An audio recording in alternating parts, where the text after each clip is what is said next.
Je crois que cette vidéo ne nécessite aucune introduction. Nous avons une pile de colis à ouvrir ensemble aujourd'hui. Je vous rassure, ce ne sont pas des achats de mars, mais bien des achats de début 2024. Si ce n'est pas pour ce colis fin 2023 et que j'ai reçu récemment. On va déballer tout ça, j'ai trop hâte de vous montrer ces petites pépites. Je vous avais dit que l'année 2024 était l'année où j'allais acheter des livres parce que ma palle n'est pas assez fournie pour remplir mon objectif de lecture.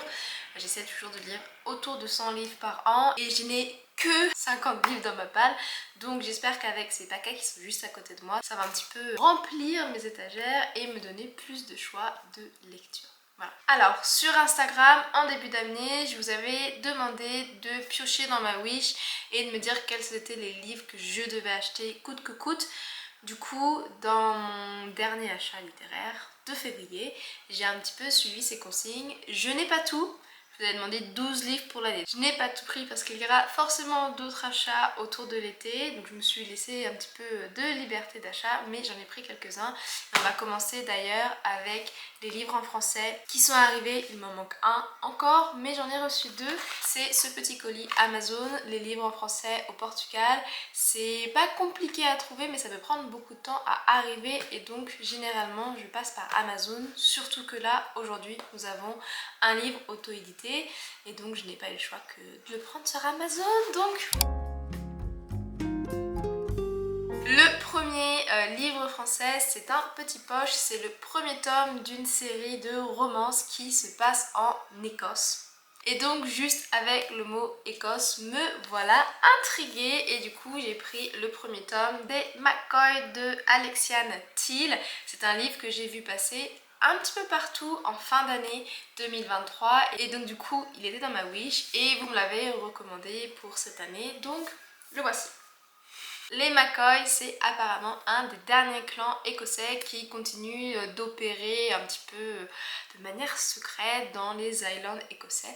Et nous allons suivre Phèdre, notre personnage principal, qui arrive à Édimbourg, ou Edinburgh, comme même dire ma collègue écossaise, pour respecter un petit peu les dernières volontés de son père. Et elle va se retrouver, malgré elle, entraînée dans les traditions écossaises, mais également dans quelques querelles sanglantes. Et elle va notamment être recueillie par Caleb, le chef du clan McCoy. Donc en plus de l'Écosse, il va aussi avoir la dernière volonté du père qui fait que Phèdre part à Édimbourg, qui, je pense que ça c'est un trope que je ne comprends pas beaucoup mais qui m'a toujours passionnée dans mes années lycée et du coup je suis un petit peu curieuse de le retrouver dans ce petit roman. Voilà. Assez intriguée, j'ai hâte de commencer ça. Ce qui m'inquiète un petit peu par contre avec ce livre, c'est que c'est le début d'une série. Il y a 6 tomes. Si vous me suivez depuis 2023, vous savez que j'essaye désespérément de finir mes séries en cours.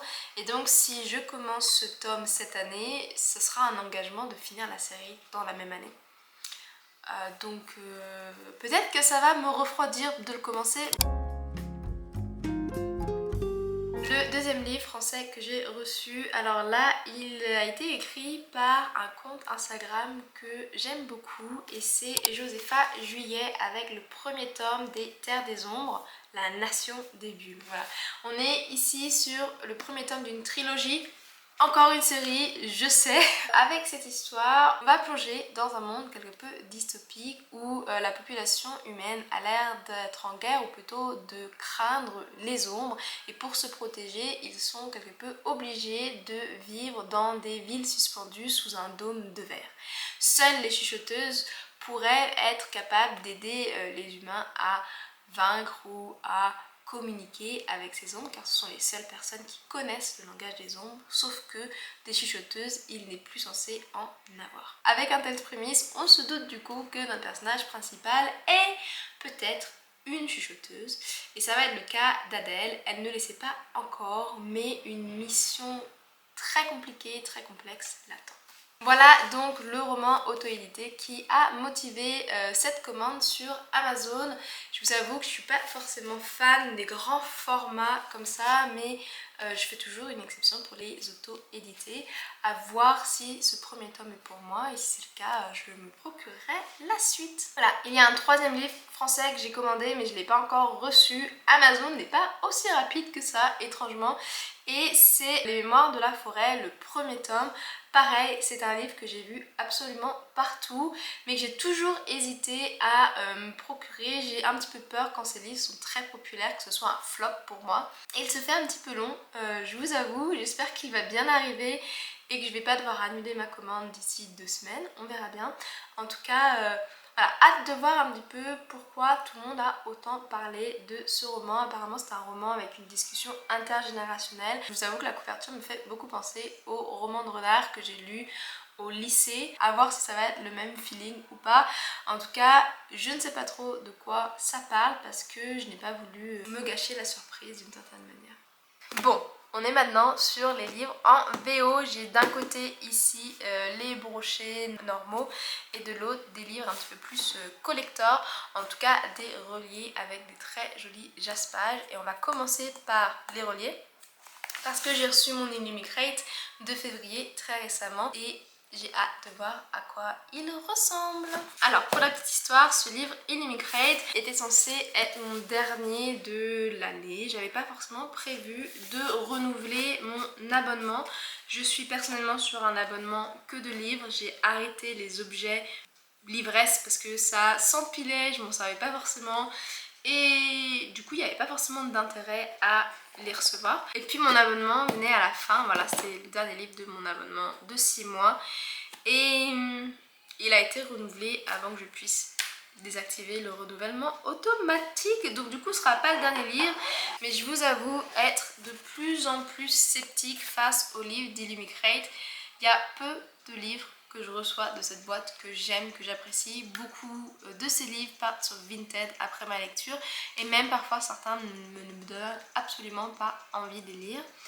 Donc cette fois-ci, mon nouvel abonnement commence en mars, mais cette fois-ci sera je pense le dernier. J'aimerais bien essayer Fairyloot. Fairyloot, la boîte adulte m'intéresse énormément, mais je veux pas avoir 2 abonnements de boîte de livres parce que ça fait un petit peu trop, surtout que je les lis pas forcément le mois de la réception. En tout cas, voilà le livre de février. Cette cover est magnifique. To Cage a God de Elizabeth May. Regardez-moi cette cover. Ça brille! J'adore! Jolie cover.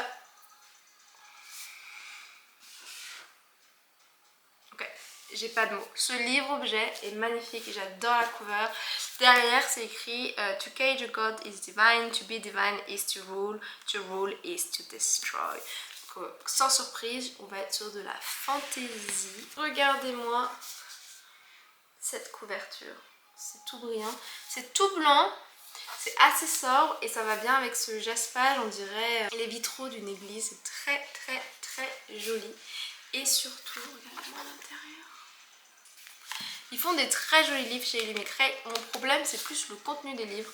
Quand je vous disais que j'ai de plus en plus de mal à lire les Illumicrate, c'est que j'ai l'impression que c'est parfois trop jeune adulte et je suis, je pense, en train de préférer un petit peu le contenu adulte au contenu jeune adulte. Voilà. Alors, avec ce roman, To Cage a God, on va suivre 2 sœurs donc qui ont été liées d'une certaine manière ou d'une autre par leur mère à des dieux assez brutaux, et ceci va leur donner accès à un pouvoir interdit qu'aucune personne normale n'a utilisé, n'a acquis sur le dernier millénaire. Du coup, vu qu'elles ont ces particularités, elles vont être éduquées et transformées en armes vivantes d'une certaine manière, et elles vont être assez clés d'ailleurs dans la scène géopolitique du roman, qui est de renverser un empire. Voilà. Pas une mission des plus légères pour ces 2 jeunes filles qui sont maintenant orphelines, un petit peu tirées entre leur amour, les histoires politiques du moment et le fait que cette guerre est en train de tuer beaucoup d'innocents, et on va les suivre du coup dans ce roman To Cage a God en train d'essayer de faire sens de tout ça et de sauver leur royaume. Voilà, je sais pas si j'ai fait justice à la 4e de couverture, mais en tout cas, pour une fois, c'est un roman qui m'intrigue chez Illumicrate. Le livre est juste magnifique. Par contre, ce que je suis en train de lire, c'est que ça va être une duologie, donc il y aura sûrement un 2e tome à acheter en plus de mon abonnement. Voilà. Vous avez vu ma petite tasse? C'est une tasse cœur. Alors, cette boîte-là, je l'ai achetée l'année dernière sur le site de The Broken Binding. C'est une librairie anglaise également qui fait un abonnement un petit peu particulier. Ils n'offrent pas un abonnement mensuel, mais plutôt vous achetez une série et un tome vous est envoyé par mois jusqu'à la fin de cette série, voilà. Mais ils ont aussi une très jolie boutique qui me faisait de l'œil depuis plusieurs années, depuis que je les ai découverts sur Instagram. Et donc du coup, en 2023, j'ai craqué et je me suis procuré une très belle duologie. Et c'est L'art de la prophétie de Wesley Chu. Ça a été traduit en français. Donc si vous êtes intéressé par la fantasy asiatique, je pense que ce livre devrait vous plaire. Ils sont juste magnifiques. Donc on a cette belle couverture rouge et on a un jaspage qui reprend un petit peu le thème des fils du destin. Et la couverture du tome 2 qui lui s'appelle L'art de la destinée. On a Wen Tian qui est le choisi, le promis et qui doit remplir une certaine prophétie qui est de battre le gros méchant de l'Empire. Sauf que il a un petit peu été éduqué comme un prince et donc il est complètement useless. Il ne sait absolument pas se battre et sauver le monde. La prophétie était du coup fausse entre guillemets et il doit trouver quoi faire de sa vie et quel est son objectif du coup. Bref, je vous montre la carte parce que je la trouve trop belle. Ce qui m'a beaucoup intéressée dans ce roman, dans cette duologie, en plus du livre objet, c'est cette idée que quand on attache trop d'importance à une prophétie, eh bien on peut tout simplement la foirer. C'est un petit peu à l'inverse de ce qui s'est passé dans Harry Potter où on savait qu'Harry était le choisi, le promis. Au lieu de l'éduquer comme un prince et de lui donner accès à toutes les richesses du monde, on l'a laissé avoir une enfance extrêmement difficile. Là, ça a été l'inverse. On sait que notre personnage principal est le choisi, l'héros de tous les temps perdus et qui va sauver tout le monde quand il sera adulte. Du coup, on le gâte un petit peu trop pendant son enfance et au final, il ne sera pas capable de satisfaire cette prophétie. Voilà. Je sais pas si ça fait sens ce que je vous ai dit. En tout cas, c'est une duologie qui me donne beaucoup envie et que j'ai hâte de découvrir cette année. Ok! Le livre qui suit, c'est une recommandation de Loka sur Bookstagram qui m'en parle depuis qu'on papote ensemble sur les réseaux. Et c'est Les aventures d'Amina Al-Sirafi de Shannon Chakraborty. J'espère n'avoir mal prononcé aucun de ces noms. Voilà, j'ai mis beaucoup de temps à l'acheter parce que en VO, je le trouvais qu'en version comme ça. Et comme je vous le disais tout à l'heure, je préfère vraiment les plus petits formats, les formats poche ou les formats A5 VO.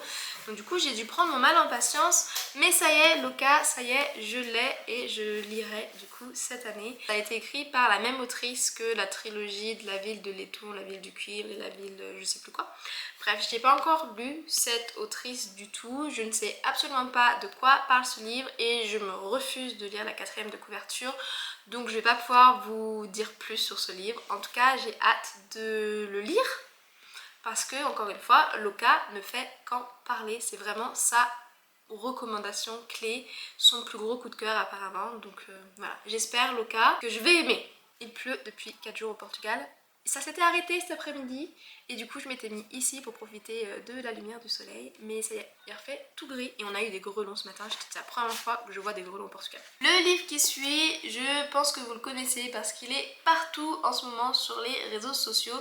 Et c'est The Very Secret Society of Witches de Sangu Mandana. C'est un livre que vous m'avez également recommandé et en ce moment je suis dans ma période lecture d'histoires de sorcières, de l'histoire de la magie, de l'histoire des sorcières en Europe et donc du coup ça va un petit peu avec mes recherches, ma curiosité, bref c'est bien dans la fibre de ce que je suis en train de lire en ce moment.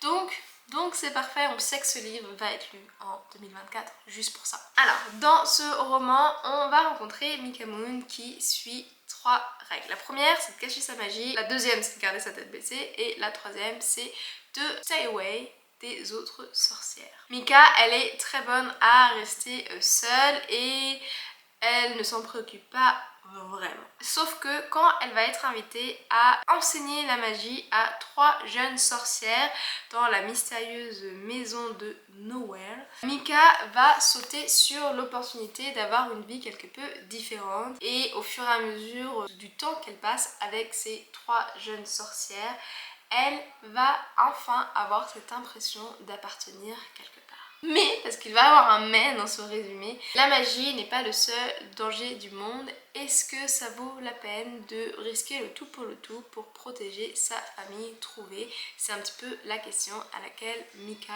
va devoir faire face dans ce petit roman. Pas grand chose à dire sur ce livre, on part sur une histoire de sorcière, une famille retrouvée, des sortes d'interdits par rapport à sa magie et un danger qui semble se glisser dans ce petit décor idyllique. Si vous hésitez à vous lancer dans ce petit roman, il y a plein d'avis très positifs sur Bookstagram.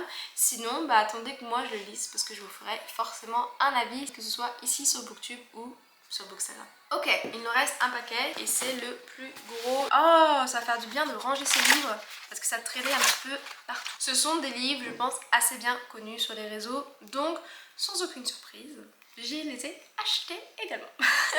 Le premier, c'est A Day of Fallen Night de Samantha Shannon. C'est le préquel du Prieuré de l'Oranger que j'avais lu. Je vous avais d'ailleurs fait un vlog, c'est quelque part sur Booktube si ça vous intéresse. Et j'avais lu ce roman, j'avais eu du mal et une fois que j'étais vraiment plongée dans le Prieuré de l'Oranger, je l'avais dévoré ce roman et je suis trop contente. J'ai enfin réussi à mettre la main sur cette grosse brique dans le même format que le premier tome. En tout cas, si vous cherchez de la fantasy adulte avec des personnages féminins forts, un contexte géopolitique et un enjeu international très intéressant, ainsi que des créatures mythiques qui sont les dragons et de la magie un petit peu particulière, pour pas vous spoiler, je vous recommande vraiment cette série. Pour l'instant, il y a le Prieuré de l'Oranger, cette préquelle, et je crois, mais vérifiez ça, qu'il va y avoir un 3e livre qui serait une séquelle du Prieuré de l'Oranger.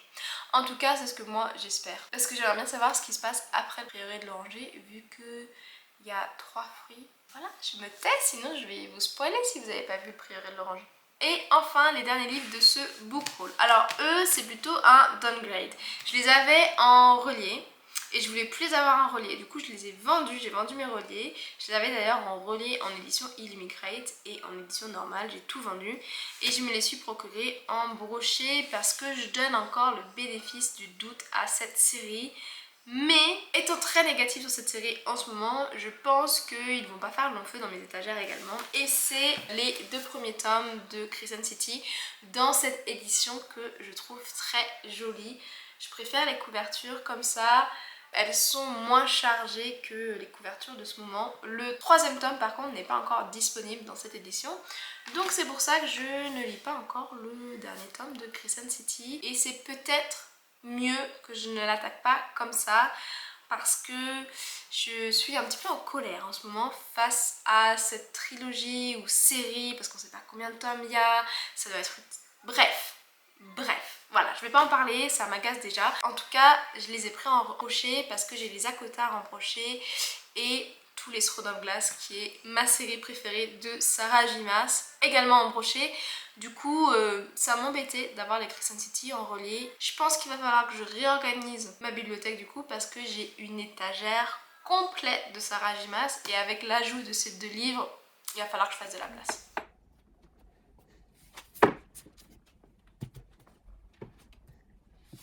J'ai un problème, je vais pas avoir la place pour le tome 3. Une raison pour pas l'acheter. Wouhou! C'est lourd, j'ai pas tout mis, mais voilà, c'était du coup mon book haul. Je vais aller ranger tout ça dans mes étagères, ça va faire joli. Et puis je pense que j'ai du choix pour mon premier chaîne de lecture. Et comme je disais du coup à ma famille, on va éviter d'acheter des livres ces prochains mois parce que je viens de rajouter 10 livres à ma palle. Je vous retrouve la prochaine fois pour une autre vidéo. Ce sera pas un book haul du coup, mais plus une petite update lecture sur mon avancée dans la diminution de ma palle.